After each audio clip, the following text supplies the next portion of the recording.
Hello दोस्तों, नमस्कार। स्वागत है आपका इस नए ताज़ा तरीन वीडियो में।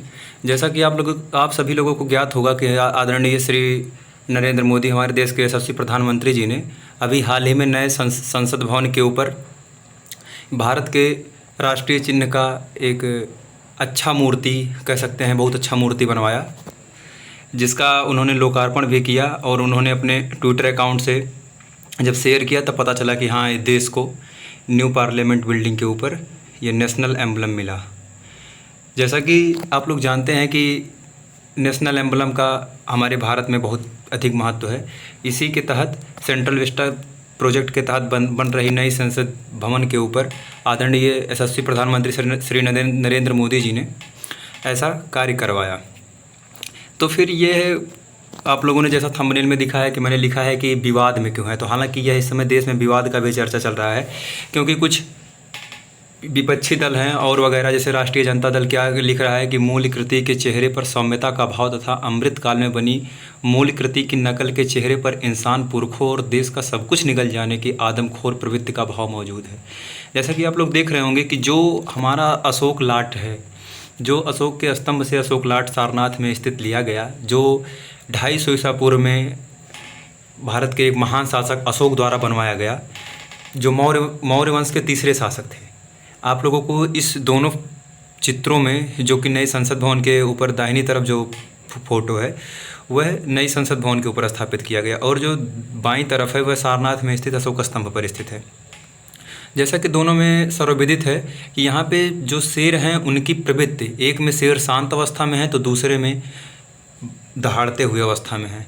इस पे ओवैसी ने हालांकि ओवैसी ने इस मुद्दा पे नहीं बोला, आप लोगों को भी पता होगा, AIMM के सदस्य हैं ओवैसी जी। इन्होंने ये कहा कि संसद भवन पर अशोक स्तंभ का अनावरण PM नहीं कर सकते, स्पीकर के इसके हकदार। हालांकि अगर आप लोग भी इस पे संवेदनशील हालांकि मुद्दा है, लेकिन अगर आप इस पर ध्यान जरा भी देंगे तो सच्चाई यही है, अगर देखा जाए कि PM नहीं कर सकते, स्पीकर इसके हकदार हैं। हालांकि ठीक है, संसद भवन है, PM करें, राष्ट्रपति करें, स्पीकर करें, सब बातें एक ही समझ लीजिए हैं। देश का कोई अच्छा एक व्यक्तित्व करना चाहिए, जो किया गया। जामयांग नामग्याल जी लिख रहे हैं कि the message is clear and loud. इसका मतलब ये सीधा सीधा यह दर्शाया जा रहा है, ओल्ड इंडिया मतलब पुराना भारत हमारा जो था, BJP के अनुसार 2014 के पीछे का जो भारत था वो बहुत शांत स्वभाव वाला था, लेकिन BJP के आ जाने से भारत दहाड़ रहा है। हालांकि ये बातें नेता हैं, नेता के कुछ भी कहें वो तो उनका काम है कहना, लेकिन ठीक है, जो भी आपके सामने है। यहाँ पे प्रधानमंत्री ने जी हमारे, आप देख रहे होंगे कि इसको हिंदू धर्म के रीति रिवाज द्वारा पूजा पाठ किया गया। हालांकि इस पे कुछ नेता द्वारा ये भी विवाद खड़ा हो रहा है कि जो बौद्ध का राष्ट्रीय प्रतीक है, हालांकि क्योंकि बात ये निकल के आ रही है कि अशोक ने जब ये स्तंभ बनवाया था तो वो उसको कलिंग युद्ध में जीत मिली थी। कलिंग युद्ध में इतने ज़्यादा आदमी मर गए थे कि उससे वह एकदम घबरा सा गया था कि मैंने कितना बड़ा पाप कर दिया है। उस पाप के चलते उसे रियलाइज हुआ।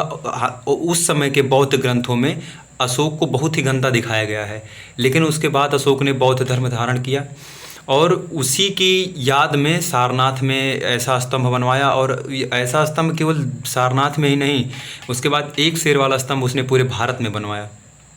तो जैसा कि अगर इतिहास उठा के देखा जाए तो यह एक बौद्ध स्मृति में बनवाया गया था, लेकिन इसका पूजा पाठ जिस ब्राह्मण विधि से द्वारा किया गया, तो कुछ दक्षिण भारतीय, हालांकि मैं उनका ट्वीट नहीं ला पाया हूँ, लेकिन कुछ दक्षिण भारतीय नेता ये भी कह रहे हैं कि ये ऐसा क्यों किया गया कि किसी बौद्ध धर्म का ब्राह्मणीकरण किया गया। हालांकि ये सब बातें बकवास वाली बातें हैं, आप मान के चलिए, क्योंकि कोई भी स्मृति चिन्ह हो या कुछ हो, अगर उसका मायने ये रखता है कि प्रधानमंत्री उस समय के कौन सा धर्म फॉलो करते हैं, वो उनका पर्सनली धर्म क्या है। तो हालांकि इन्होंने हिंदू धर्म फॉलो करते हैं तो हिंदू धर्म के रीति रिवाज के द्वारा किया, इसमें कुछ ज़्यादा संकोच वाली बात नहीं है। देखिए हमारे मोदी जी यहाँ पे अलग अलग चित्रों में दिखाया जा रहा है कि उसका अनावरण कर रहे हैं नई मूर्ति का।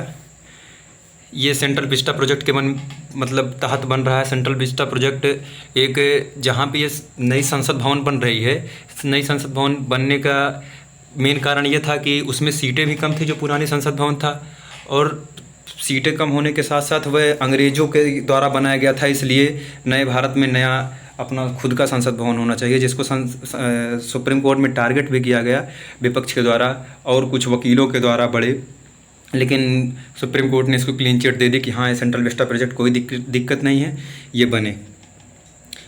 जैसा कि आपको मैंने बता ही दिया है ये अशोक किलाट के बारे में कि यह कैसा है, कहाँ का है। इसके बारे में हम जान लेते हैं कि अशोक किलाट में क्या क्या जो बना है, उसको बनाया किसने है। तो ये आपके सवाल मतलब आ सकता है कि सेंट्रल विस्टा प्रोजेक्ट के तहत जो नई संसद भवन बन रही है उसके मुख्य क्षेत्र में जो अशोक किलाट को स्थापित किया गया, आपके भारत के राष्ट्रीय एम्बलम को स्थापित किया गया, उसके मूर्तिकार कौन है? तो इसके मूर्तिकार हैं लक्ष्मण व्यास जी। ये कह भी रहे हैं कि संसद भवन पर लगे राष्ट्रीय प्रतीक की प्रतिमा की खासियत आप देखिए यहाँ। प्रतिमा की खासियत यह है कि इस पर किसी भी मौसम का कोई असर नहीं पड़ेगा। सबसे बड़ी बात यह है कि जैसा कि आप लोगों ने मेहरौली का लौह स्तंभ के बारे में आप लोग सुने होंगे, उस पर भी बहुत कई सौ वर्षों के बाद भी उस पर जंग नहीं लगा। तो ये भी कह रहे हैं कि इस पर कोई मौसम का असर नहीं पड़ेगा। इस मूर्ति को बनाने में इस तरह की धातु का इस्तेमाल किया गया है कि उस पर कभी जंग भी नहीं लगेगा।